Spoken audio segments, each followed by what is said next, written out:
Chef Frank, this is Protocooks, and today we're making beef stock.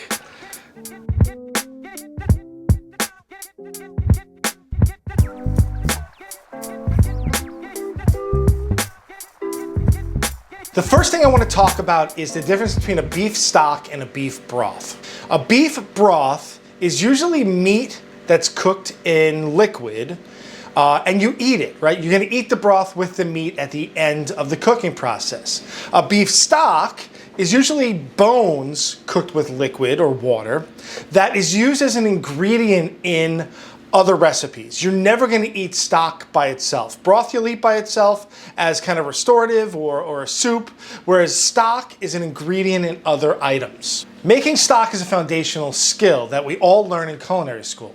And it's good to know because this is the foundation or the base of a lot of different recipes, soups, sauces, and you want this to be kind of neutral. Beefy with a little bit of vegetable flavor, but neutral. You don't want this to take over your recipes later on down the road. So we kind of keep it kind of plain. We don't put a lot of different things in here. We keep it as simple as possible to lift up our other dishes, to kind of provide a backbone to dishes that we make later on with it. For my beef stock, this is what you're gonna need. Beef bones, pig's feet, thyme, bay leaves, peppercorns, tomato paste, onions, carrots, garlic, and celery. Before we make our stock, I want to talk about some of the ingredients. The first one being my bones. I just went to my local store and got what they had, right? So they had some marrow bones. Marrow is really good. You can actually eat this marrow, just roast them off and eat it. It's delicious. It adds some nice flavor to our stock. I got some neck bones, and the neck bones tend to have a little meat on them. It's not gonna hurt our stock. You could pick this meat and eat it if you want after the fact, but the neck bones have some nice beefiness to them. I'm also looking at some regular bones that are just chopped up, and I'm always looking for those packages that have these joints in them, right? The knuckles or the joints between the bones. And they have a lot of gelatin and connective tissue that give our stock a lot of body or gelatinous kind of texture. And that's what we want. The better the body of the stock, usually the better the stock is. When it gets cold, it'll set up almost like Jell-O.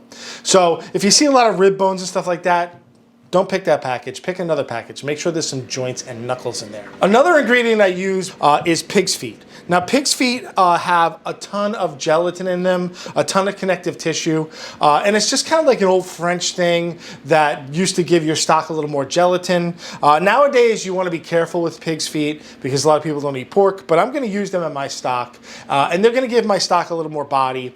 Not a ton of flavor, but definitely more body and more gelatin in it. If you don't want to use the pig's feet, just get a few more beef bones. For your beef stock, you're going to need a decent sized stock pot. They're not that expensive. I think that this one I bought for like 75 bucks. It's stainless steel. It is good for induction burners, which I have, but I have to get out my big stock pot. So I'm gonna use my big stock pot because I'm making a lot. This is my little guy. I'm gonna use my big one for this because I'm gonna make a lot and freeze it. Both of these pots drive my wife nuts because they're hard to clean. Even though we have a huge sink, they're really big and unruly and they're hard to clean. You're always looking for a place to store them. I put them in the basement, and when I need them, I pull them out. So if you don't have a big stock pot, just cut back and do a smaller batch. So the first thing I wanna do with my bones is roast them off, and I'm gonna just throw these onto a couple of sheet trays and spread them out in one layer. Some of my bones are nice and cold, but I'm just gonna put these on my sheet tray in one layer, break them apart. I want these to get nice and dark brown, not burnt, but nice and dark brown, so that our stock has a nice dark brown rich color. So my oven's been preheating at like 400 degrees. I'm gonna throw these in there until they are nice and brown on the outside. While our bones are cooking, let's prepare our vegetables. Now, I peeled my carrots, I washed my celery. I'm not gonna peel my onions. This is just the way that I learned. I had an old German chef that used to say, use the onion skins, they give your stock color. So I like to use the onion skins just for color. With my celery, I chopped the end off. but I only chopped a little piece of the end. You'll see that that's kind of dirty and brown, and that's how much of the celery I take off of the bottom. A lot of people will just like whack away at it and throw out a lot of the celery, but just use that little sliver of a piece, right?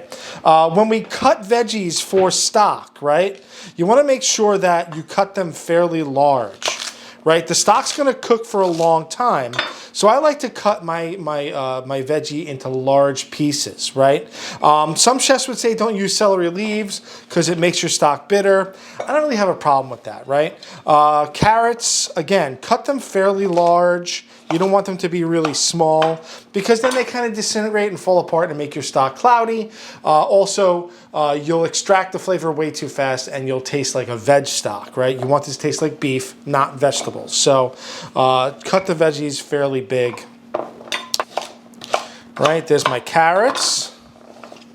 And then I get a head of garlic. I'm not going to peel it. I'm just going to cut my head of garlic in half and it goes right in. Okay, let's move this here so we can see it. And then my onions, again, skin on, and I'm just gonna kind of quarter them or cut them in eighths in big chunks. The basic ratio for vegetables to bones in your stock is 3 to 1. 3 parts bones, 1 part vegetables. All right, so our bones are done, okay? And what I'm gonna do right now is just take them off of my trays and put them into my pot, and then we'll deal with them in a minute because we're gonna roast our vegetables on the same trays. So we're gonna leave any beef fat that's on those vegetables or any sort of like brown bits on the trays because that is flavor, right? So let's get all the bones into the pot. Now I'm gonna take my pot, move it over to the stove, and we'll get back to it in a minute. I didn't brown off my pig's feet. The main idea of these is just to give me some more gelatin in my stock. So those are gonna go right on top of the bones and we can start cooking them. So I have my beef bones and pig's feet in the pot, and I'm just gonna cover these with cold water. And I'm gonna cover them all the way, plus probably, you know, like 3 or 4 inches. I wanna go like 3/4 of the way up the pot. Okay, that looks just about right. What I'm gonna do is turn it on to medium-high heat and let this come to a boil and then lower it down to a simmer because we don't want this boiling. We want this to simmer away happily for probably overnight. And in the meantime, we have our hot pans with our beef fat. And what I'm gonna do is I'm just gonna take my vegetables and split them between the 2 pans. Right, give them a little stir so they get coated in some of that fat. We're gonna put them back in the oven and let them brown. So they're like nice and kind of saturated with that beef fat so they'll get nice and toasty brown. All right, my vegetables are sizzling away. They're not done yet. I still want them to get a little more brown, but what I'm gonna do at this point is take my tomato paste and put it on the trays with them, right? And we're gonna do this process called pinçage or pince. We're gonna brown the tomato paste with the vegetables. I like the vegetables to cook about halfway before I do this, because otherwise it gets a little too dark. So I'm just gonna spread it out. I'm gonna mix it in with some of that fat. But I want this to caramelize. The tomato paste will caramelize with the vegetables and it'll give our stock nice body and some really nice flavor and color. Now some chefs will take the tomato paste and paint it on their bones to brown it. I think that this gives you a little bit more control, so I like to put my tomato paste in with the veggies. They go back in the oven until our tomato paste and veggies are finished browning. All right, my veggies are out and I have some nice caramelization on them. And what I'm gonna do now is take a little bit of water while they're hot. Right, and this is gonna help me loosen up all the brown bits on the bottom of the tray before I actually add it to the stock. So I'm gonna let this sit for a few minutes and then I'm just gonna kind of loosen up all those brown bits. Right, so some of those brown bits will come up. All this brown fond or FOND, which is the meat juices, will kind of come up and then we can put them into our stock. So as our stock comes to a boil, we want to skim off all the debris, any fat or scum that comes to the top, skim it off. right? And once it comes to like almost to a boil, I'm gonna lower it down to a light simmer. So you can see that it's bubbling away nicely. I have it on really high. I'm gonna go a little low right here. And I just want it to bubble away nice and calmly. I don't want it like at a rapid boil because then the bones kind of hit together. We get a lot of debris in our stock and it gets cloudy. So we let it come to a very light boil and then we lower it down to a simmer so it's just barely bubbling away. So the stock is simmering away. I'm going to go over to the pot with my veggies. Let's go over there. And now I'm going to dump everything into the pot, right? Try and get everything in. Use a rubber spatula, get as much of that brown stuff up as you can. And right into the pot. Make sure you make a mess. Get it everywhere. So whatever brown stuff you can get off, get it off, get it into the pot. The stock has come back up to a boil. Let's lower it down to a nice simmer. So what we're going to do now is skim again, right? There's still a lot of scum. I like to push the vegetables down and try and just get the scum and the fat off, trying to leave the vegetables in there. We're going to do this throughout the cooking process. You know, it's not just something you do once and forget about it. As it cooks, more impurities will come up, more fat will come up, and we're going to skim that off throughout the whole process, all right? At this point, what I'm going to do is I'm going to put in my herbs. I have my bay leaves, and I have my black peppercorns and my thyme. Now, a lot of chefs will have you tie these into a bouquet garni so that it's easy to fish out. I'm not going to do that just for the fact that I'm straining the whole thing. I don't really waste my time doing that. Bouquet garni is usually for something that if you're making a soup and you want to fish it out, tie everything together, fish it out really easy. So the thyme and the bay leaves go in. My black pepper goes in. I'm going to give it a quick little stir. Drop those in. And then do another quick little skim. You know, so I'm going to leave this ladle over here and I'm going to skim as I go. This is probably going to cook for about 10 to 12 hours. So is this the easiest thing to do? It's not hard, but it is time consuming. So that's why I don't always want to do this all the time. Even though in the restaurants, when you work in restaurants, you're doing this at least once or twice a week. All right, so I'm going to let this happily bubble away for a few more hours. I'll come back and re-skim. And then just let it go overnight. A couple of considerations as my stock cooks. I'm leaving my stock on overnight. I have an induction cooktop. It's fairly safe to leave on overnight. If you have a gas stove, or if I had a gas stove, what I would do is I'd probably start this early in the morning and let it cook all day and strain it at night. I would not leave it on overnight with a gas stove or even just a regular electric stove. I don't trust it. This one I've done stock before. My induction cooktop actually controls the heat really well. The other consideration also is that you want to make sure you have your vent hood on. If you don't have your vent hood on, you're going to get a lot of moisture building up under your vent hood, even in your kitchen. So you want to leave the vent on as you cook this all day or overnight, just so that you don't get a moisture buildup of the stock evaporating in your kitchen. Basically what I'm going to do for the next couple hours, skim it, make sure I get all my fat and scum off, and then I'm just going to let it go on really low overnight and just happily simmer away. And then in the morning, we'll see what it tastes like. The stock's been on all night. It's been happily simmering away. Let's go check out and see how it did. So you can see we got some reduction. I'm going to just get in there and give it one last skim. It reduced down. It's got some nice color. Let's bring it over to the table and we can strain it. The stock is done.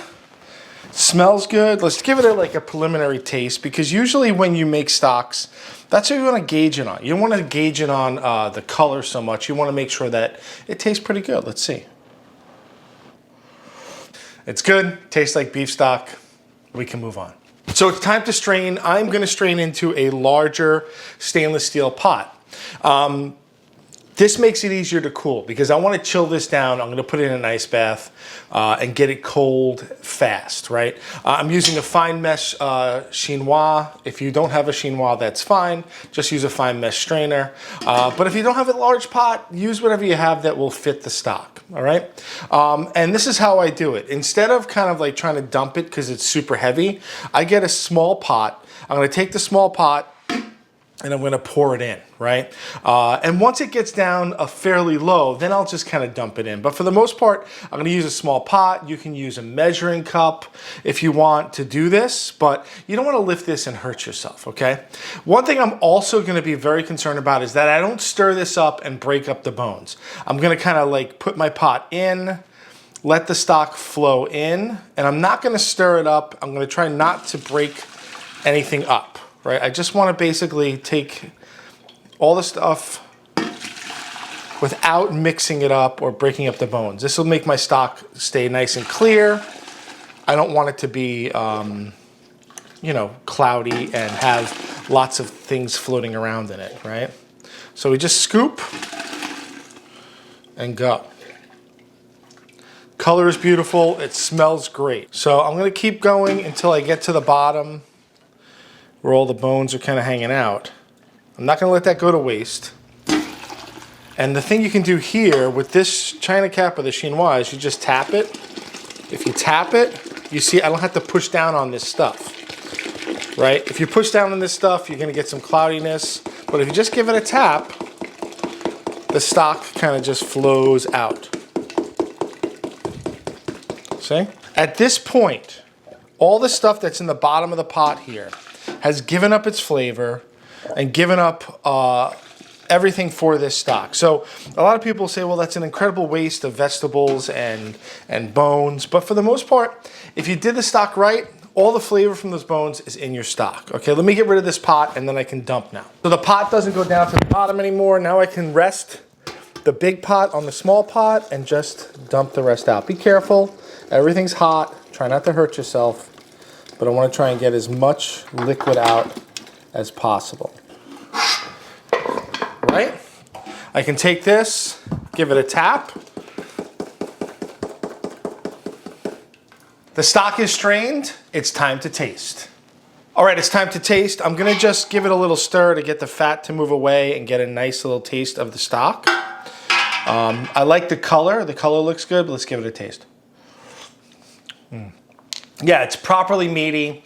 It doesn't have a ton of flavor. It doesn't taste seasoned. It doesn't have any salt in it, but it tastes meaty.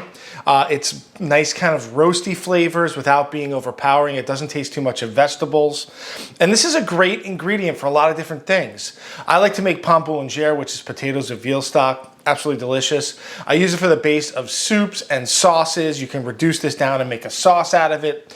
But it's very versatile and it's much, much better than the box stuff you buy in the store. So give it a try. The stock is done, but it's still hot. And I don't want to put things away hot like this because if I put this in the fridge like this, not only is it going to warm my fridge up, it's going to take hours and hours and hours for the stock to get cold.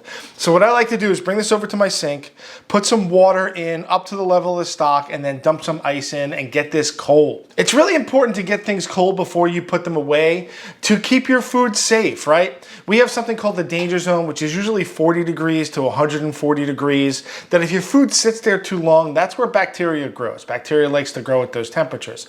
So I try and get it below 40 or at least as close to 40 as possible before I put it into the fridge. After we chill the stock, I'm gonna put these into deli containers. We use these in restaurants. They're reusable and recyclable. I'll put the stock into about here and then I'll freeze it. Remember to always leave a little space because when it freezes, it expands. But these are great to have. They're inexpensive and I get them at my local restaurant supply store with lids. So we'll pack it up after it's cold. I'll also get a Sharpie and put the date and what it is before I put it in the freezer so I know how long it's been in the freezer. So let's go over to the sink and chill this stock down. So I'm gonna put the stopper in and I'm gonna start filling this with cold water. I'm gonna put my stock pot in and I'm gonna fill the water up to like where the level of the stock is. I'm gonna put some ice in the sink as well. So I usually take seltzer bottles, fill them up 2/3 of the way and freeze them. Just for this purpose, I put them in the water, let them float around, and then I refreeze them and it works really good as a block of ice. So I have my ice water, I have my, my soda bottles and seltzer bottles with ice that I keep in my freezer outside. And what I'm gonna do is gonna put my stock in here and I'm gonna stir it every like 3 to 4 minutes. Move it around a little, right? So that it gets the cold water around it. Sometimes as the ice melts, it gets warm around the pot. So I'm just gonna stir it every once in a while and let it get cold. And this is the proper way to do it. We put it in our stainless steel pot, we have ice water around it, and it'll get cold really fast. And this is how we keep our food safe. What's really cool about this too is that as it cools down, the fat will solidify and I can just scoop that fat off the top. Watch it wiggle, see it jiggle. That's what I want. I want my stock to be jiggly like that. I hope you enjoyed this video. If you did, give us a thumbs up, like, and subscribe. We have merch in the description down below, and we have a P.O. box down there as well. I want to thank our Patreon patrons for supporting us. Thank you so much. And that is my beef stock. I am Chef Frank. This is Protocooks. Have a good one.